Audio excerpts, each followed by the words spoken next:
بسم اللہ الرحمن الرحیم یا ایہا الناس اتقوا ربکم الذی خلقکم من نفس واحدہ وخلق منها زوجها وبث منهما رجالا كثيرا ونساء واتقوا الله الذي تساءلون به والأرحام إن الله كان عليكم رقيبا صدق الله العظيم وقال النبي صلى الله عليه وسلم الخلق عيال الله فأحب الخلق إلى الله من أحسن إلى عياله او كما قال علیہ الصلاة والسلام۔ حضرات علماء کرام، بزرگان محترم، عزیز طلبہ اور پردے کے پیچھے موجود میری مائیں، بہنیں اور بیٹیاں، حضرت مولانا کبیر الدین فاران دامت برکاتہم العالیہ کا نام اور ان کا کام اور ان کی خدمات کے بارے میں سنتا رہتا تھا۔ ملاقات کا شرف حاصل نہیں تھا۔ ملاقات اس وقت ہوئی جب اب سے چند سال پہلے ارریہ میں جمعیت علماء ارریہ کے پلیٹ فارم پر قومی یکجہتی کا پروگرام منعقد ہوا۔ امیر الہند جانشین شیخ الاسلام حضرت مولانا سید ارشد مدنی دامت برکاتہم العالیہ بنفس نفیس تشریف لائے تھے اور ملک کے جلیل القدر علماء اور جمعیت کے خدام تشریف لائے تھے۔ میری بھی حاضری ہوئی تھی اور مجھے بھی اظہار خیال کی دعوت دی گئی تھی۔ میں نے بے ربط باتیں کچھ اس اسٹیج سے کہی تھی۔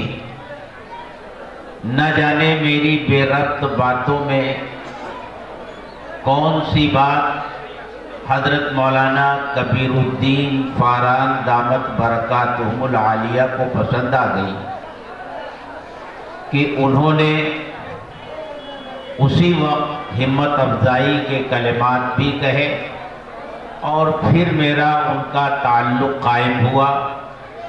فون پر بھی گفتگو ہوتی رہی، وہ بمبئی تشریف لاتے اس وقت بھی ملاقات ہوتی۔ ان کی محبت تھی کہ انہوں نے گزشتہ سال مدرسہ رشیدیہ حسینیہ کے سالانہ اجلاس میں مجھے آنے کا حکم دیا۔ میں ان کے حکم کی تعمیل میں بمبئی سے نکلا، ہوائی جہاز سے چلا اور آپ کے قریب کا جو ہوائی اڈہ ہے باغ ڈوگرا، وہاں مجھے اترنا تھا، لیکن جہاز جب وہاں پہنچا تو وہ فضا میں چکر کاٹنے لگا۔ کچھ دیر تک وہ چکر کاٹتا رہا، پھر اعلان ہوا کہ رن وے میں کچھ خرابی پیدا ہو گئی ہے، اس وقت ہوائی جہاز یہاں لینڈ نہیں ہو سکتا، ہم کلکتہ جا رہے ہیں۔ جہاز کلکتہ کی طرف مڑ گیا، وہاں ایئرپورٹ پر اترا اور پھر اعلان ہوا کہ تمام مسافر اپنی اپنی نشستوں پر بیٹھے رہیں۔ 1 گھنٹے کے بعد ہم یہ فیصلہ کر سکیں گے کہ ہم باغ ڈوگرا جا سکتے ہیں یا نہیں جا سکتے۔ 1 گھنٹے کے بعد اعلان ہوا کہ رن وے میں جو خرابی پیدا ہوئی تھی وہ درست نہیں کی جا سکی اور اب یہ فلائٹ باغ ڈوگرا نہیں جا سکتا۔ جو لوگ کلکتہ میں اتر کر کہیں اور جانا چاہتے ہیں وہ جا سکتے ہیں، اور جنہیں واپس بمبئی چلنا ہے وہ اپنی جگہوں پر بیٹھے رہیں، ہم بمبئی واپس جا رہے ہیں۔ میں نے حضرت مولانا عبدالوہاب صاحب سے رابطہ قائم کیا، صورتحال بتائی، کوئی شکل ہی نہیں رہ گئی تھی کہ میں حاضر ہو سکوں، اور میں حاضری سے محروم رہا۔ لیکن حضرت مولانا کبیر الدین فاران دامت برکاتہم العالیہ مجھ سے یہ کہتے رہے کہ کبھی بھی موقع ملے گا تو تمہیں آنا ہے، اور یہ فرمایا کہ جو گفتگو تم نے ارریہ کے اس اجلاس میں کی ہے اسی گفتگو کو تمہیں کرنا بھی ہے۔ تو آج مجھے اسی موضوع پر کچھ بات کرنی ہے جو حضرت نے میرے لیے متعین کر دیا ہے۔ میرے بزرگوں، اللہ تعالی نے یہ کائنات بنائی ہے، کائنات کی ہر چیز بنائی ہے، تمام مخلوقات کو بشمول انسان کے اللہ نے پیدا فرمایا ہے۔ ہمیں پہلی بات یہ سمجھنی ہے کہ انسان اور اللہ کی دوسری مخلوقات کے درمیان کیا رشتہ، کیا تعلق ہے۔ اس کے بعد دوسری بات یہ سمجھنی ہے کہ خود انسانوں کے درمیان آپس میں کیا رشتہ ہے۔ یہی 2 باتیں آج ہمیں سمجھنی ہے، لیکن گفتگو آگے کرنے سے پہلے میں یہ عرض کرنا چاہتا ہوں کہ اللہ تبارک و تعالی کو اپنی تمام مخلوقات کے ساتھ بے انتہا محبت ہے۔ اللہ اپنی مخلوق سے بہت زیادہ پیار کرتے ہیں، اتنا پیار کرتے ہیں کہ ہم اور آپ اس کا اندازہ بھی نہیں لگا سکتے۔ اللہ کے رسول صلی اللہ علیہ وسلم نے اللہ کی اس محبت کو اور اللہ کے اس تعلق کو جو اللہ کو اپنے بندوں سے ہے ایک بڑے عجیب و غریب پیرائے میں بیان فرمایا۔ ارشاد فرمایا، الخلق عیال اللہ، تمام مخلوق اللہ کا کنبہ ہے، اللہ کا خاندان ہے۔ ہم اور آپ جانتے ہیں، ہمارا ایمان ہے کہ اللہ اپنی ذات اور صفات میں یکتا ہے، اکیلا ہے۔ اس کا نہ کوئی خاندان ہے، نہ اس کا کوئی قبیلہ ہے، نہ اس کی کوئی برادری ہے، نہ اس کا کوئی باپ ہے، نہ اس کا کوئی بیٹا ہے۔ وہ احد ہے، صمد ہے، لم یلد ہے ولم یولد ہے۔ یہ اللہ کی ذات ہے۔ تو پھر اس کا کیا مطلب ہے کہ اللہ کی مخلوق اللہ کا کنبہ ہے۔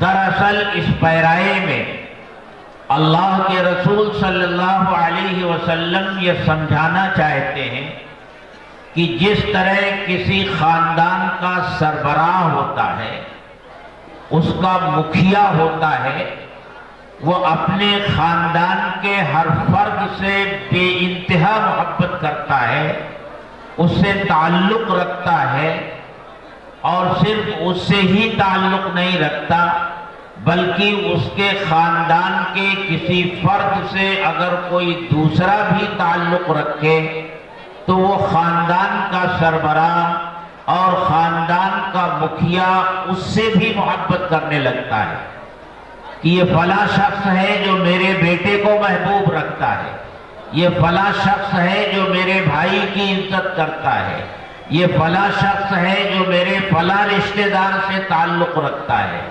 اس کو ان تمام لوگوں سے محبت ہو جاتی ہے جو اس کے خاندان سے محبت رکھتے ہیں۔ اسی بات کو انسانوں کے ذہن کے قریب لانے کے لیے، انسانی ذہن کو سامنے رکھ کر کے خالق اور مخلوق کے درمیان کا یہ رشتہ سمجھانے کے لیے اللہ کے رسول صلی اللہ علیہ وسلم نے ارشاد فرمایا الخلق عیال اللہ، تمام مخلوق اللہ کا کنبہ ہے۔ اور تمام مخلوق میں جانتے ہیں صرف مسلمان نہیں، تمام مخلوق، ہندو ہو، مسلمان ہو، سکھ ہو، جینی ہو، اور انسان تو انسان، کوئی بھی جاندار مخلوق ہو، چرند ہوں، پرند ہوں، چوپائے ہوں، زمین میں ریگنے والے کیڑے ہوں، سب اپنی تمام مخلوق سے اللہ تبارک و تعالی محبت فرماتے ہیں اور بے انتہا محبت فرماتے ہیں، اتنی محبت کہ ہم اور آپ اس کا تصور نہیں کر سکتے۔ اللہ کے رسول صلی اللہ علیہ وسلم نے گاہے گاہے صحابہ کو سمجھایا ہے کہ اللہ اپنے بندوں سے کتنی محبت فرماتے ہیں۔ ایک مرتبہ کچھ قیدی لائے گئے مدینے میں، ان قیدیوں میں ایک خاتون تھی، ان کا ایک چھوٹا سا بچہ تھا، وہ بچہ ان کی نظروں سے اوجھل ہو گیا، وہ پریشان ہو گئی اور اپنے بچے کو ڈھونڈنے لگی۔ کافی دیر کے بعد وہ بچہ ملا تو انہوں نے اپنے سینے سے اس بچے کو چمٹا لیا۔ صحابہ کرام یہ سارا منظر دیکھ رہے تھے۔ اللہ کے رسول صلی اللہ علیہ وسلم نے دریافت فرمایا مجھے بتاؤ کہ اگر اس خاتون سے یہ کہا جائے کہ اپنے بچے کو آگ میں ڈال دو تو کیا یہ خاتون اپنے بچے کو آگ میں ڈال دے گی؟ صحابہ نے عرض کیا کہ اے اللہ کے رسول، ہرگز یہ خاتون اپنے بچے کو آگ میں نہیں ڈالے گی۔ تو آپ نے ارشاد فرمایا اللہ ارحم بعبادہ من ہذہ بولدہا، یاد رکھو یہ عورت اپنے بچے پر جتنی مہربان ہے، جتنا رحم اس کے دل میں اس کے بچے کا ہے، جتنی محبت اس کے دل میں اس کے بچے کی ہے، اللہ اپنے بندوں سے اس سے زیادہ بھی محبت فرماتے ہیں۔ یہ تعلق بتایا اللہ کے رسول صلی اللہ علیہ وسلم نے۔ ایک اور موقع ہے، ایک صحابی اس حالت میں آپ کی خدمت میں حاضر ہوئے کہ انہوں نے چادر اوڑھ رکھی تھی اور اس چادر کے کنارے میں کوئی چیز لپیٹ رکھی تھی۔ حاضر خدمت ہوئے تو اللہ کے رسول صلی اللہ علیہ وسلم نے دریافت فرمایا یہ کیا ہے تمہاری چادر میں، ذرا دکھاؤ۔ انہوں نے چادر کھولی تو اس میں چڑیا کے کچھ بچے تھے چھوٹے چھوٹے، اور خود چڑیا بھی تھی جس کے وہ بچے تھے۔ انہوں نے عرض کیا کہ اے اللہ کے رسول، جب میں آپ کی خدمت میں حاضر ہونے کے لیے آ رہا تھا، درختوں کے پاس سے گزر رہا تھا کہ چڑیا کے بولنے کی آواز آئی، میں اس طرف متوجہ ہو گیا تو دیکھا کہ چھوٹے چھوٹے بچے چڑیا کے ہیں، میں نے ان کو پکڑ لیا۔ پھر ان بچوں کی ماں چڑیا میرے سر کے اوپر مڈلانے لگی اور چلانے لگی۔ میں نے چادر کا کونا ہٹایا اور جب اس نے اپنے بچوں کو دیکھا تو ان کے اوپر گر پڑی میں نے اس کو بھی اس چادر پہ لپیٹ لیا اور یہ اس وقت آپ کی خدمت میں موجود ہے۔ صحابہ نے دیکھا کہ بچے تو اڑ نہیں سکتے تھے، بچے تھے، اڑنے کی ابھی ان کے اندر طاقت پیدا نہیں ہوئی تھی، لیکن چڑیا جو بھاگ سکتی تھی، اپنی جان بچا سکتی تھی، لیکن وہ بھی اپنے بچوں کے ساتھ لگی رہی، وہ نہیں بھاگی۔ اللہ کے رسول صلی اللہ علیہ وسلم نے فرمایا کیا تمہیں یہ دیکھ کر تعجب ہو رہا ہے کہ یہ چڑیا اپنے بچوں کے ساتھ جڑ کر بیٹھی ہے اور بھاگ نہیں رہی ہے؟ اسے اپنے بچوں سے کتنا پیار ہے اور کتنی محبت ہے، کیا اس پر تمہیں تعجب ہو رہا ہے؟ صحابہ نے عرض کیا کہ اے اللہ کے رسول واقعی تعجب کی بات ہے اور ہمیں واقعتاً تعجب ہو رہا ہے۔ تو اللہ کے رسول صلی اللہ علیہ وسلم نے ارشاد فرمایا والذی بعثنی بالحق، وہ ذات جس نے مجھے حق کے ساتھ مبعوث فرمایا ہے، اللہ ارحم بعبادہ من ام الافراق بفراقها، یہ بچوں کی ماں چڑیا کو جتنی محبت اپنے بچوں کے ساتھ ہے، اللہ کی قسم اللہ کو اپنے بندوں سے اس سے زیادہ محبت ہے۔ تو اللہ کو اپنی مخلوقات کے ساتھ بڑی محبت ہے۔ ہر مخلوق، انسان ہو غیر انسان ہو، ہر ایک کے ساتھ اللہ محبت فرماتے ہیں۔ حضرت نوح علیہ السلام پر جب لوگ ایمان نہیں لائے، 950 سال تک انہوں نے اللہ کا پیغام پہنچایا، دین کی دعوت دی۔ جب ایمان نہیں لائے تو حضرت نوح علیہ السلام نے اللہ سے دعا کی، اے اللہ ان سب کو صفحہ ہستی سے مٹا دے۔ طوفان آیا، سب پانی میں غرق کر دیے گئے اور وہی لوگ بچے جو حضرت نوح علیہ السلام کے ساتھ کشتی میں سوار ہو گئے تھے۔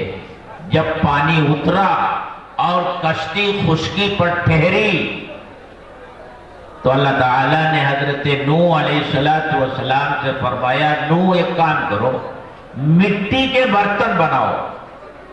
حضرت نوح علیہ السلام نے مٹی کے برتن بنانے شروع کیے، بناتے گئے، ارشاد ہوا اور بناؤ، بناتے گئے، ارشاد ہوا اور بناؤ۔ جب مٹی کے برتنوں کا ایک ڈھیر تیار ہو گیا تو اللہ کا حکم آیا نوح ان مٹی کے برتنوں کو توڑ۔ اب نوح علیہ السلام ان کے دل میں یہ بات آئی کہ پہلے تو مجھے مٹی کے برتن بنانے کا حکم دیا گیا، اتنے برتن جب بن کر تیار ہو گئے تو اب حکم ہو رہا ہے کہ ان برتنوں کو توڑ دو۔ اللہ تعالیٰ تو علیم بذات الصدور ہے، دلوں میں جو بات آتی ہے اللہ تعالیٰ اس کو بھی جانتے ہیں۔ وہی آئی نوح تم نے مٹی کے کچے برتن بنائے اور ان کو توڑتے ہوئے تمہیں اتنا دکھ ہو رہا ہے، تم سوچو اتنے انسان تھے جو ایمان نہیں لائے تھے، لیکن تھے تو وہ میرے بندے ہی، ان کو پانی میں غرق کر دیا گیا۔ اس سے اندازہ ہوتا ہے کہ اللہ تبارک و تعالیٰ کو اپنے ہر بندے سے محبت ہے، اپنی ہر مخلوق سے محبت ہے، اور جو اللہ کی مخلوق سے محبت کرتے ہیں اللہ ان سے بھی محبت کرتا ہے۔ اب آئیے ہم یہ دیکھیں کہ انسان جو اشرف المخلوقات ہے اس کے اور اللہ کی دوسری مخلوقات کے درمیان رشتہ کیا ہے، تعلق کیا ہے؟ تو یہ رشتہ خادم اور مخدوم کا رشتہ۔ پوری کائنات اور اس کی ہر چیز انسان کی خادم ہے، انسان مخدوم ہے۔ کائنات اور کائنات کی ہر چیز کو اللہ نے انسان کے لیے بنایا ہے، انسان کی ضرورت کے لیے بنایا ہے۔ اللہ تعالیٰ نے تو جگہ جگہ اس کا اعلان فرما دیا ہے، تمہارے لیے ہم نے چاند کو سورج کو مسخر کیا، زمین کا فرش تمہارے لیے بچھایا، آسمان کا شامیانہ تمہارے لیے تانا۔ فرمایا هو الذی خلق لکم ما فی الارض جميعا، اللہ وہ ہے جس نے تمہارے لیے پیدا کیا ہے جو کچھ زمین اور آسمان میں۔ تو قرآن کی آیتیں تو صاف صاف اعلان کر رہی ہیں کہ یہ کائنات اور کائنات کی ہر چیز انسان کی خادم ہے اور انسان مخدوم ہے۔ کائنات کی ہر چیز انسان کی ضرورت ہے، اس کے بغیر انسان نہیں رہ سکتا۔ اس مسئلے کو اگر ہم اپنی معمولی سی عقل کے ذریعے سمجھنا چاہیں تو وہ بات بھی ہماری سمجھ میں آ جاتی ہے۔ فرض کیجئے اس دنیا میں سب کچھ ہو، زمین ہو، آسمان ہو، زمین اور آسمان کے درمیان جتنی مخلوقات ہیں وہ سب موجود ہوں اور انسان نہ رہے تو کیا فرق پڑے گا؟ زمین پھٹ جائے گی، آسمان گر جائے گا، ستارے بے نور ہو جائیں گے، سورج بے روشنی کے ہو جائے گا، سمندروں میں جو موجیں اٹھتی ہیں وہ اٹھنی بند ہو جائے گی، دریاؤں کی روانی رک جائے گی، ہوائیں چلنی بند ہو جائے گی، کچھ نہیں ہوگا، سب موجود رہے گا۔ اس سے پتہ چلا کہ انسان کے بغیر بھی یہ دنیا اور دنیا کی ہر چیز رہ سکتی ہے۔ دوسرے رخ پر دیکھیے، اگر یہ زمین نہ ہو تو انسان رہے گا کہاں؟ ہوا نہ ہو تو انسان زندہ کیسے رہے گا؟ سورج کی روشنی نہ ہو تو انسان کو توانائی کہاں سے ملے گی؟ چاند اور اس کی روشنی نہ ہو تو انسان کی رہنمائی کیسے ہوگی اور ہڈیوں میں گودا اور پھلوں میں رس کیسے پیدا ہوگا؟ پانی نہ ہو تو انسان بغیر پانی کے کیسے زندہ رہے گا؟ پتہ چلا کہ کائنات اور کائنات کی ہر چیز انسان کی ضرورت ہے، اس کے بغیر انسان نہیں رہ سکتا۔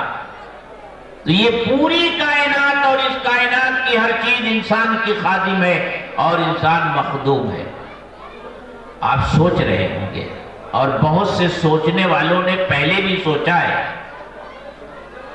اور اپنی عقل کے گھوڑے دوڑانے کی کوشش کی ہے کہ بھائی ٹھیک ہے، یہ تو سمجھ میں آتا ہے کہ زمین کے بغیر ہم نہیں رہ سکتے، ہماری ضرورت ہے، آسمان ہماری ضرورت ہے، سورج ہماری ضرورت ہے، چاند ہماری ضرورت ہے، ہوا پانی ہماری ضرورت ہے، جنگلات، صحرا اور پہاڑ یہ سب ہماری ضرورت ہے۔ لیکن کچھ چیزیں ایسی ہیں جن کے بارے میں سمجھ میں نہیں آتا کہ یہ ہماری ضرورت کیسے ہے، بلکہ وہ تو ہماری جان کے دشمن ہے۔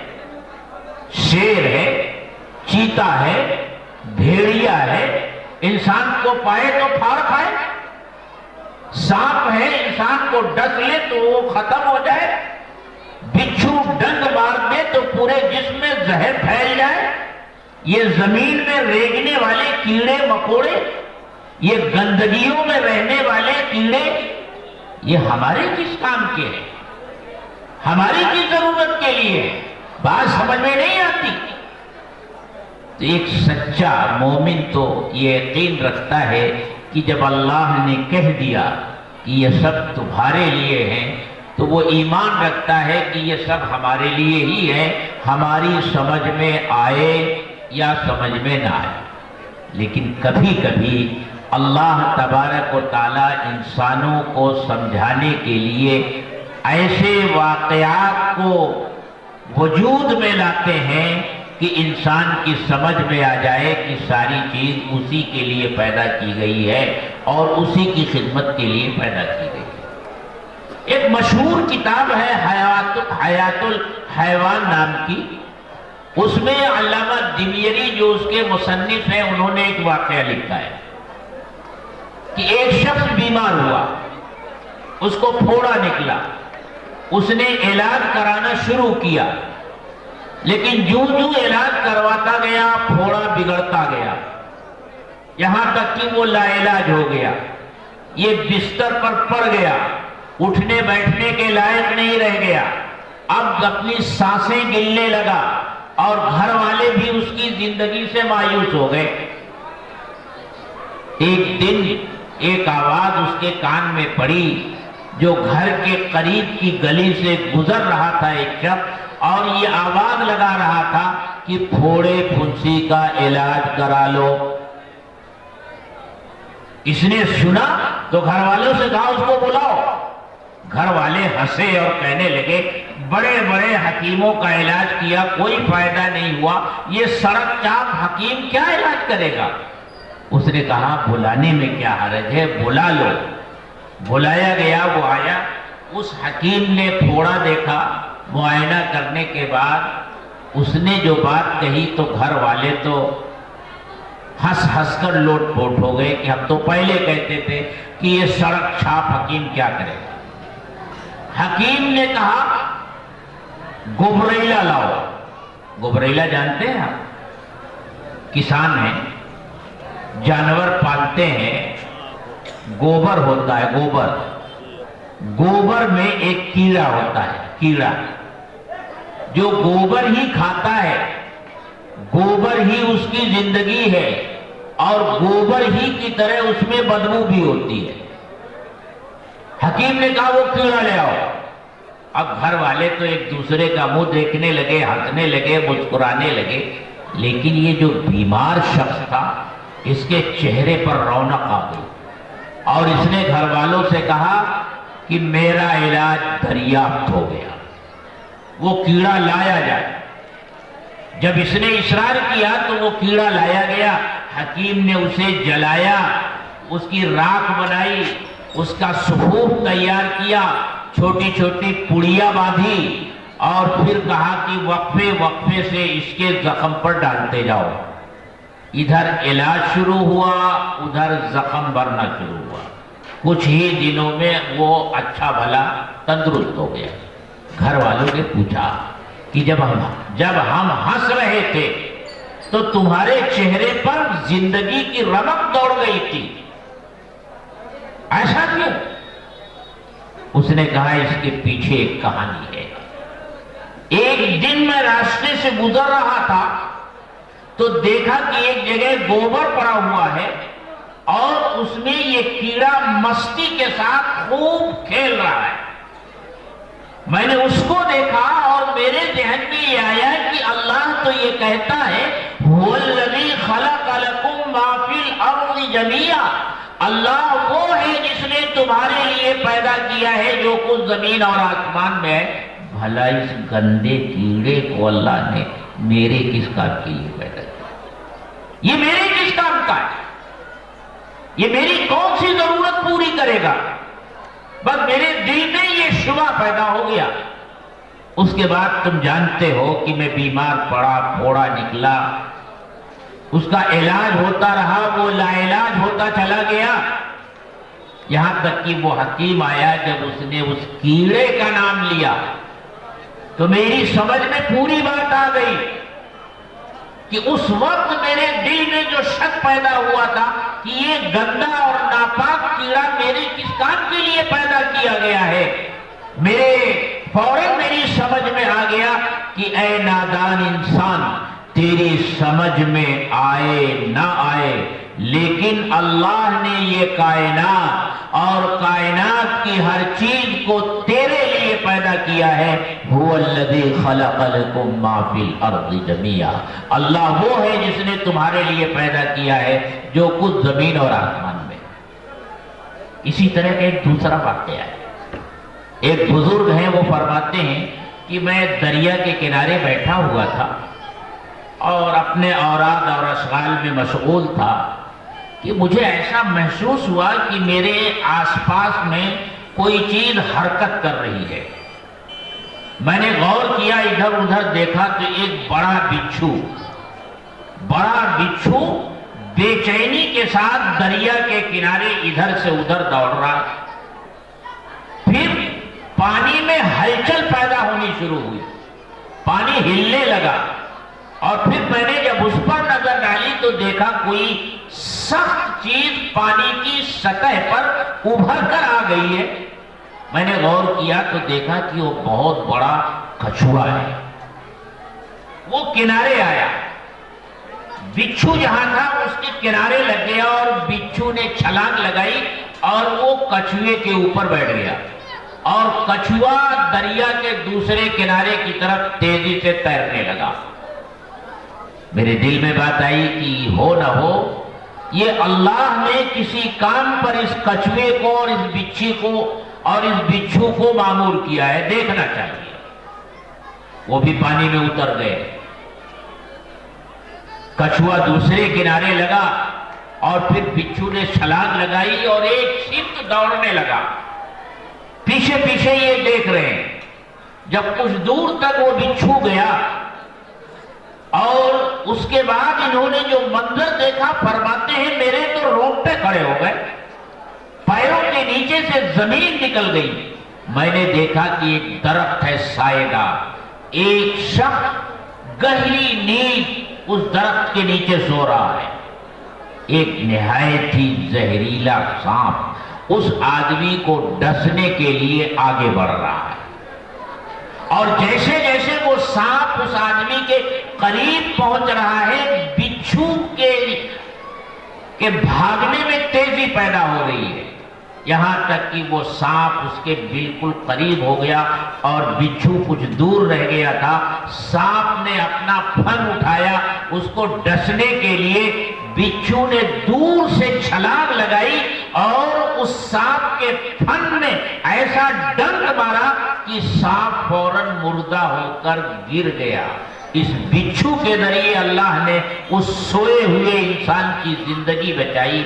سچ ہے، هو الذی خلق لکم ما فی الارض جمیعا. اللہ وہ ہے جس نے تمہارے لیے بنایا ہے جو کچھ اس زمین اور آسمان میں ہے. تم اس کائنات کے مخدوم ہو، پوری کائنات تمہاری خادم ہے، انسانوں کی خادم ہے. یہ ایک رشتہ ہے انسان اور دوسری مخلوقات کے درمیان کا. پھر انسان اور انسان میں کیا رشتہ ہے؟ تو قرآن و سنت سے یہ معلوم پڑتا ہے کہ انسان اور انسان کے درمیان 3 رشتے ہوتے ہیں. کسی کے ساتھ تینوں رشتے پائے جاتے ہیں، کسی کے ساتھ 2 رشتے پائے جاتے ہیں، اور کہیں صرف ایک رشتہ پایا جاتا ہے. پہلا رشتہ جو تمام انسانوں کے درمیان میں ہے، چاہے وہ کالا ہو، وہ گورا ہو، مسلم ہو، ہندو ہو، سکھ ہو، عیسائی ہو، یا ملحد ہو، بے دین ہو، مرتد ہو، لیکن اگر وہ انسان ہے تو ہر انسان کا دوسرے انسان کے ساتھ جو رشتہ ہے وہ انسانیت کا رشتہ ہے، وہ خون کا رشتہ ہے. اور اس رشتے کو اللہ تبارک و تعالیٰ نے قرآن کی اس آیت میں بیان کیا ہے جو میں نے پڑھی ہے، اور اس آیت میں بھی بیان کیا ہے جو بالکل آج کے اجلاس کے شروع میں قاری صاحب نے تلاوت کی تھی.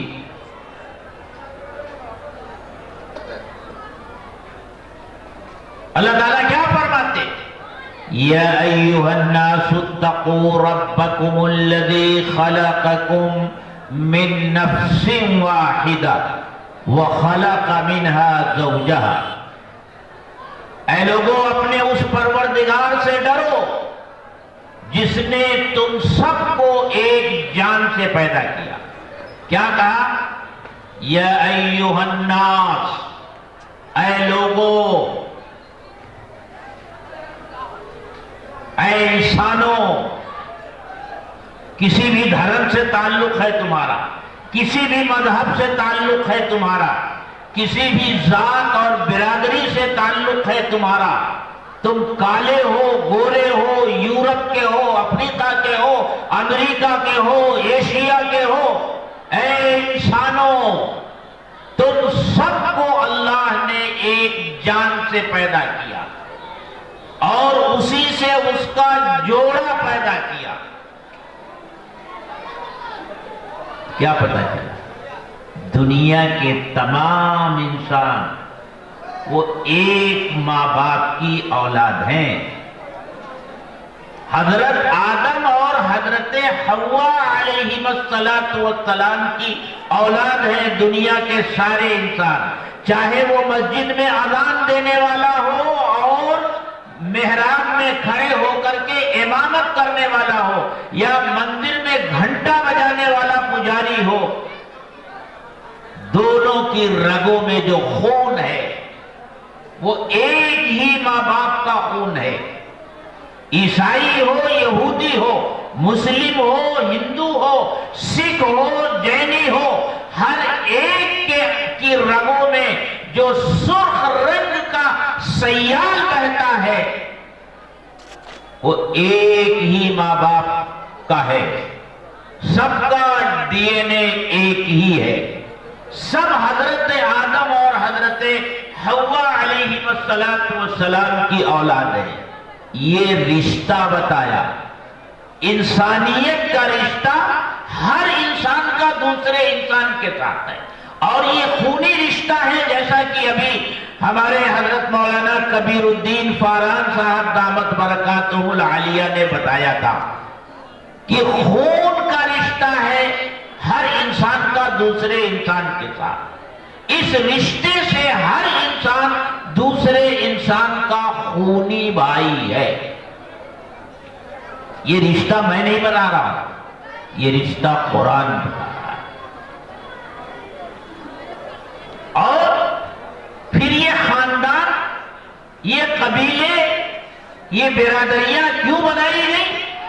اللہ فرماتا ہے یہ ایک دوسرے پر برتری جتلانے کے لیے نہیں کہ میں سید ہوں، میں پٹھان ہوں، میں شیخ ہوں اور میرا مرتبہ فلاں سے بلند ہے، یہ تو فلاں ذات کا ہے، یہ تو فلاں برادری کا ہے۔ یہ جو برادریاں اللہ نے بنائی ہیں، یہ جو خاندان اللہ نے بنائے ہیں، اور یہ جو قبیلے اللہ نے بنائے ہیں، تو اللہ خود فرماتا ہے وَجَعَلْنَاكُمْ شُعُوبًا وَقَبَائِلَ لِتَعَارَفُوا، یہ تمہاری پہچان کے لیے بنائے تاکہ ضرورت کے موقع پر تمہاری پہچان ہو سکے کہ ہاں تم فلاں کے بیٹے ہو اور فلاں قبیلے سے تمہارا تعلق ہے، فلاں خاندان سے تمہارا تعلق ہے۔ فخر و مباحات کے لیے خاندان نہیں بنائے گئے، ایک دوسرے پر برتری دلانے کے لیے خاندان نہیں وجود میں لائے گئے۔ فخر و مباحات کی چیز کیا ہے؟ اللہ کے نزدیک بڑے مرتبے والا کون ہے؟ کہتے تم میں جو زیادہ متقی ہو، اللہ سے ڈرنے والا ہو، پرہیزگار ہو، وہ اللہ کے نزدیک بلند مقام والا ہے۔ برادری، خاندان اور قبیلے کی بنیاد پر کوئی بڑا نہیں بنتا۔ جو اللہ سے جتنا زیادہ قریب ہوگا اللہ کی نظر میں وہ سب سے بڑا ہوگا۔ یہی ساری چیزیں مٹانے کے لیے تو اللہ کے رسول صلی اللہ علیہ وسلم تشریف لائے تھے، اور کس طرح آپ نے مٹایا تھا اس کو؟ مکہ جب فتح ہوا، مکہ جب فتح ہوا اور نماز کا وقت ہوا، اللہ کے رسول صلی اللہ علیہ وسلم نے حضرت بلال رضی اللہ تعالی عنہ سے فرمایا، بلال کعبے کی چھت پر چڑھ جاؤ اور اذان دو۔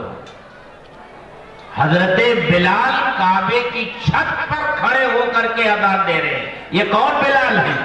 حبشی بلال، موٹے موٹے ہونٹوں والے بلال، کالے کلوٹے بلال، مکہ میں غلامی کی زندگی بسر کرنے والے بلال اور مکہ کے سرداروں کا ظلم و ستم سہنے والے بلال، آج انہیں حکم ہو رہا ہے کہ بلال نیچے سے نہیں، خانہ کعبہ کی چھت پر چلے جاؤ اور وہاں سے اذان دو۔ حضرت بلال خانہ کعبہ کی چھت پر چڑھتے ہیں اور اذان شروع کرتے ہیں تو مکہ کے وہ بڑے بڑے سردار جو اب تک ایمان نہیں لائے تھے وہاں موجود تھے۔ بڑی عجیب نظروں سے انہوں نے دیکھا۔ کسی نے تو یہ کہا کہ اچھا ہوا میرا باپ یہ منظر دیکھنے سے پہلے مر گیا کہ ایک کالا کلوٹا کعبے کی چھت پر کھڑے ہو کر کے اذان دے رہا ہے۔ کسی نے کہا کہ محمد کے ساتھ اور کوئی نہیں ہے، یہی کالا کوا ہے جس کو محمد نے اوپر بڑھا دیا۔ ابو سفیان نے کہا میں کچھ نہیں کہوں گا، میں اگر کہوں گا تو یہاں کی کنکریاں بھی جا کر محمد کو بتا دیں گی کہ ابو سفیان نے ایسا ایسا کہا ہے۔ اللہ کے رسول صلی اللہ علیہ وسلم کے پاس وحی آئی اور یہی آیت نازل ہوئی جس میں کہا گیا وَجَعَلْنَاكُمْ شُعُوبًا کہ اے لوگوں ہم نے تمہیں ایک ماں ایک باپ سے پیدا کیا اور تمہیں جو قبیلوں میں اور خاندانوں میں ہم نے بانٹا ہے وہ اس لیے تاکہ ایک دوسرے کو پہچان سکو۔ یہ فضیلت اور برتری کی چیز نہیں ہے، فضیلت اور برتری کی چیز تو تقویٰ ہے۔ جو متقی بندہ ہوتا ہے وہ اللہ کو محبوب ہوتا ہے۔ اس طرح اس بیماری کو اللہ کے رسول صلی اللہ علیہ وسلم نے ختم فرمایا اور موقع بموقع سے اللہ کے رسول صلی اللہ علیہ وسلم نے تعلیم دی۔ ایک موقع پر فرمایا یا ایھا الناس کلکم من آدم، اے لوگو، ایمان والوں نہیں، اے لوگو، اے مشرق اور مغرب کے لوگو، اے مختلف دھرم اور مذاہب کے ماننے والے لوگو، اے مسلمانوں، اے غیر مسلم بھائیوں، کلکم من آدم، تم سب آدم کی اولاد ہو، وآدم من تراب، اور اللہ نے آدم کو مٹی سے بنایا۔ اسی لیے اللہ کے رسول صلی اللہ علیہ وسلم نے لوگوں کو بتایا دیکھو اللہ کی جتنی مخلوقات اس دنیا میں ہے، انسان تو انسان، دوسری مخلوقات جو اس دنیا میں ہے، ارحموا من فی الارض، جو زمین پر ہیں ان پر رحم کرو، یرحمکم من فی السماء، تمہارے اوپر وہ رحم کرے گا جو آسمانوں میں ہے۔ یہ رحم کی جو تعلیم دی جا رہی ہے، یہ تعلیم اس میں کسی دھرم کی کوئی قید نہیں ہے، کسی مذہب کی کوئی قید نہیں ہے۔ تعلیم یہ دی جا رہی ہے کہ اے انسانوں اپنے جیسے دوسرے انسانوں پر رحم کرو، ان کے ساتھ محبت کا معاملہ کرو، ان کے ساتھ ہمدردی کا معاملہ کرو، کیونکہ وہ بھی تمہارا ہی بھائی ہے۔ اگر تم چاہتے ہو کہ آسمان والا تمہارے اوپر رحم کرے تو تم ان کے اوپر رحم کرو، یرحمکم من فی السماء۔ اور ایک حدیث میں اللہ کے رسول صلی اللہ علیہ وسلم نے ارشاد فرمایا کہ اللہ تعالیٰ میدان محشر میں ایک شخص سے کہے گا کہ میں بیمار تھا تو مجھے دیکھنے نہیں آیا. وہ عرض کرے گا کہ اے اللہ آپ تو شفا دینے والے ہیں، آپ بیمار کہاں؟ تو اللہ فرمائے گا میرا فلاں بندہ بیمار تھا تو اس کی عیادت کے لیے نہیں آیا، اگر اس کی عیادت کے لیے آتا تو مجھے وہیں پاتا. یہ بندہ کون؟ کیا صرف مسلمان؟ نہیں، کوئی بھی اللہ کا بندہ ہو، اگر وہ بیمار ہے اس کی مزاج پرسی کرو، اس کی عیادت کرو، وہ ضرورت مند ہے اس کی ضرورت کو پورا کرو. یہ انسانیت کا رشتہ ہے، اور اس انسانیت کے رشتے کو پورا کرنے کے لیے اللہ کے رسول صلی اللہ علیہ وسلم کی سخت ہدایات ہے. ایک حدیث میں فرمایا اللہ کے رسول صلی اللہ علیہ وسلم نے لا يدخل الجنہ، وہ شخص جنت میں داخل نہیں ہوگا. پوچھا گیا کون یا رسول اللہ؟ فرمایا من لا یامن جارہ بوائقہ، جس کے شر سے اس کا پڑوسی محفوظ نہ ہو، اس کے پڑوس میں رہنے والا اس کی شرارت سے، اس کی ایذا رسانی سے محفوظ نہ ہو تو وہ جنت میں داخل نہیں ہوگا.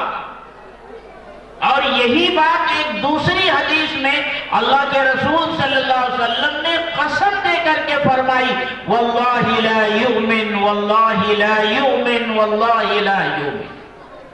خدا کی قسم وہ مومن نہیں، خدا کی قسم وہ مومن نہیں، وہ مومن نہیں. صحابہ نے پوچھا اے اللہ کے رسول کون؟ تو آپ نے فرمایا جس کے شر سے، اس کی شرارت سے، اس کے مکر و فریب سے، اس کی دھوکہ دہی سے اس کا پڑوسی محفوظ نہ ہو. اور پڑوسی ہونے کے لیے دھرم اور مذہب شرط نہیں ہے. آپ کے گھر کے قریب جو رہ رہا ہے، میرے گھر کے قریب جو رہ رہا ہے وہ میرا پڑوسی ہے. وہ میرا ہندو بھائی ہو، میرا عیسائی بھائی ہو، میرا یہودی بھائی ہو، میرا سکھ بھائی ہو، وہ میرا پڑوسی ہے. اس پڑوسی کو اگر میں ستاؤں تو اللہ کے رسول فرماتے ہیں جنت نہیں ملے گی، تمہارا ایمان کامل نہیں ہوگا. گھر کے پڑوس میں رہنے والا وہ پڑوسی. اور ہمارا ملک تو ایسا ہے جو حق پر ہے اس کا ساتھ دینا ہوگا. اللہ کے رسول نے فرمایا اپنے بھائی کی مدد کرو، ظالم ہو تب بھی، مظلوم ہو تب بھی.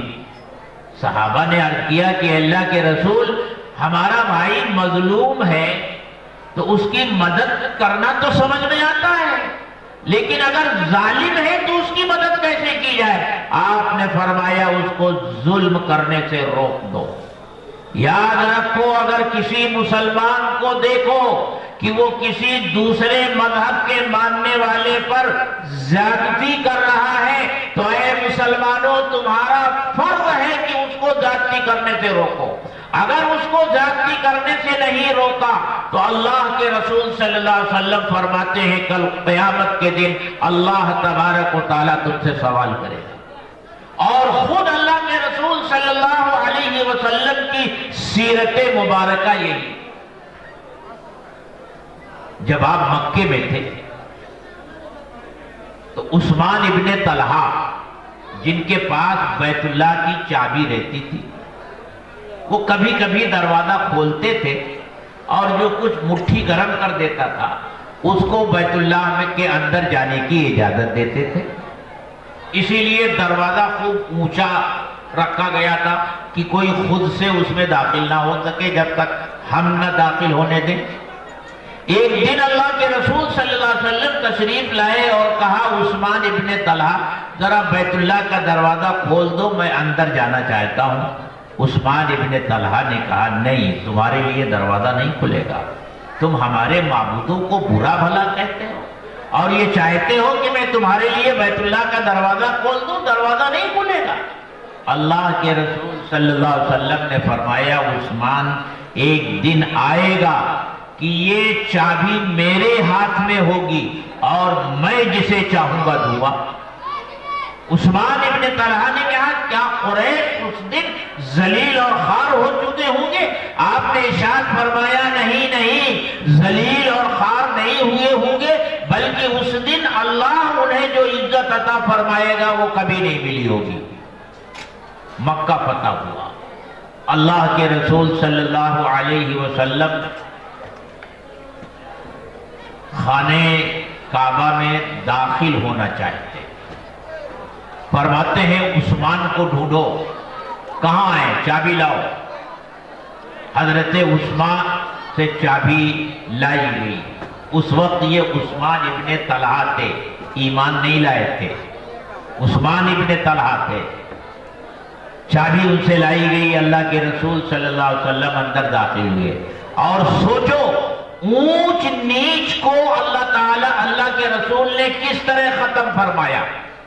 بیت اللہ میں داخل ہونا کوئی معمولی موقع نہیں تھا۔ اس داخلے کے وقت آپ کے ساتھ کون ہے؟ حضرت ابو بکر نہیں ہے، حضرت عمر بھی نہیں ہے، عثمان بھی نہیں ہے، علی بھی نہیں ہے، یہی بلال ہے، بلال حبشی ہے، اور آزاد کردہ غلام کے بیٹے اسامہ بن زید ہیں۔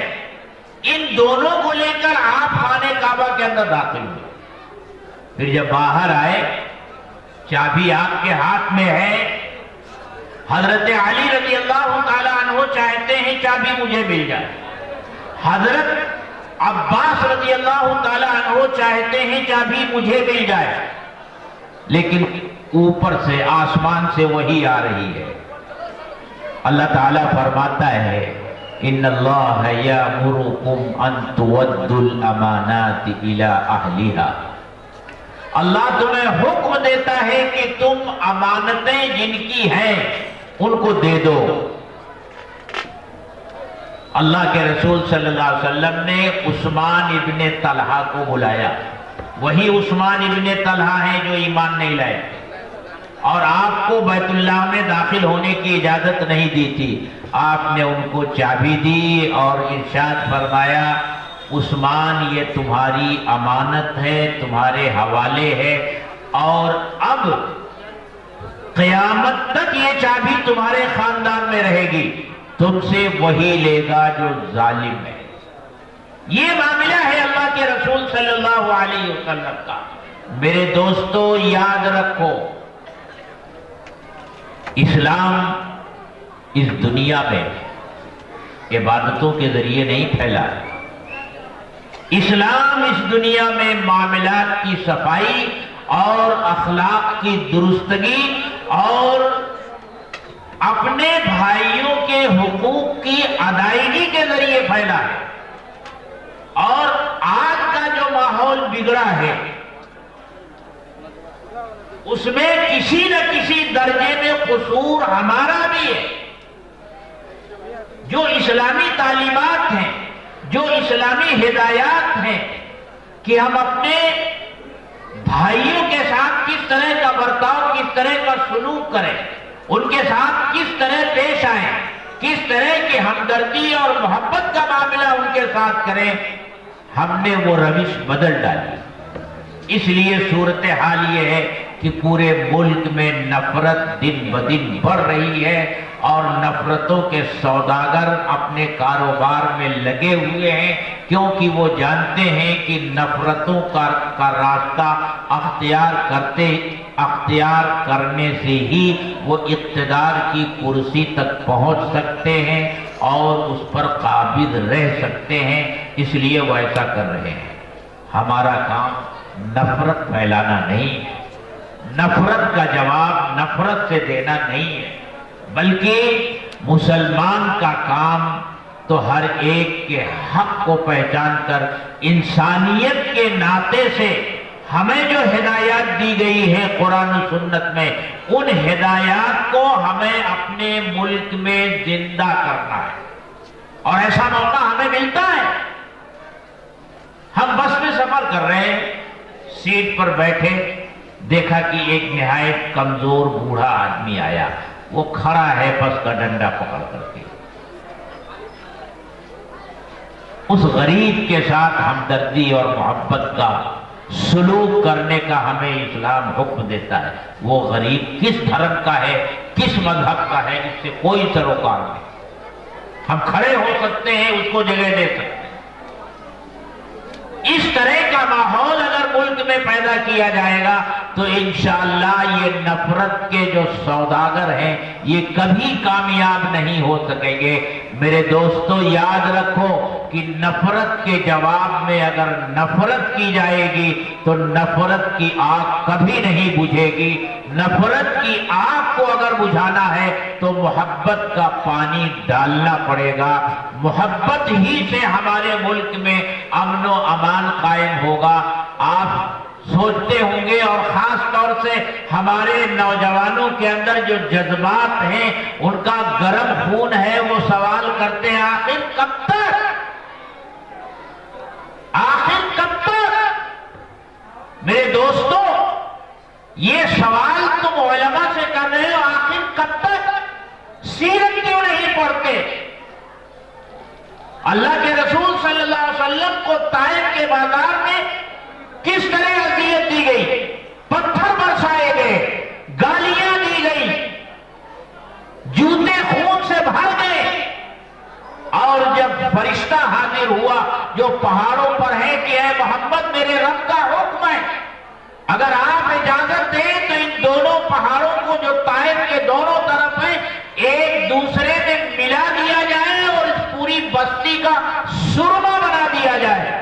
آپ نے فرمایا میں رحمت بنا کر کے بھیجا گیا ہوں، مجھے امید ہے کہ ان کے آنے والی نسلوں میں ایسے لوگ پیدا ہوں گے جو دین کا پرچم اٹھائیں۔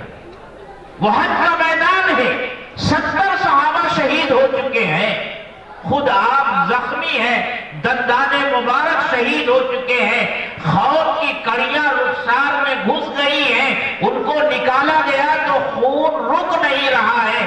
عرض کیا گیا آقا ان کے لیے بددعا کر دیجئے، یہ کیسے راہیاب ہو سکیں گے جو اپنے نبی کا خون بہاتے ہیں؟ آپ نے فرمایا اللہم اہد قومی فإنہم لا یعلمون، اے اللہ میری قوم کو ہدایت دے، یہ ناسمجھ ہیں، جانتے نہیں ہیں۔ تم سوال کرتے ہو کب تک؟ اسلام کو اپناؤ، اسلام کی تمام تعلیمات کو اپناؤ۔ تو یہ پہلا رشتہ ہے انسانیت کا۔ مجھے حضرت نے حکم دیا تھا کہ میں اسی رشتے کو آپ کی نظروں میں اجاگر کروں۔ دوسرا رشتہ ہے مذہب کا، کہ ہمارا اور آپ کا مذہب ایک ہے، مذہب کا رشتہ ہے تو ایک مسلمان کا دوسرے مسلمان پر کیا حق ہوتا ہے وہ بھی تفصیل سے بتایا ہے۔ تیسرا رشتہ قرابت داری کا ہے کہ ایک رشتہ دار کا دوسرے رشتہ دار پر کیا حق ہے۔ ان تینوں تعلقات کے بارے میں قرآن و سنت میں صریح نصوص ہیں، آیات ہیں اور احادیث ہیں، اور یاد رکھو ان تینوں رشتوں کے تعلق سے جو حقوق ہمارے ذمے آتے ہیں انہیں حقوق کی ادائیگی کا نام اسلام ہے۔ میں اگر ایک لفظ میں اسلام اپنے کسی بھائی کو سمجھانے کی کوشش کروں تو یہی کہوں گا جو حق ہے ہمارے اوپر کسی کا بھی، اللہ کا، رسول کا، قرآن کا، اپنے جیسے کسی بھائی کا، اپنے کسی رشتہ دار کا، اپنے کسی قرابت دار کا، خود اپنی ذات کا اپنے اوپر جو حق ہے، اپنے گھر والوں کا جو اپنے اوپر حق ہے، اس حق کو ادا کرنے والا جو بن جائے وہ سچا پکا مسلمان ہے۔ اللہ تعالی ہم سب کو سمجھ عطا فرمائے۔ وآخر دعوانا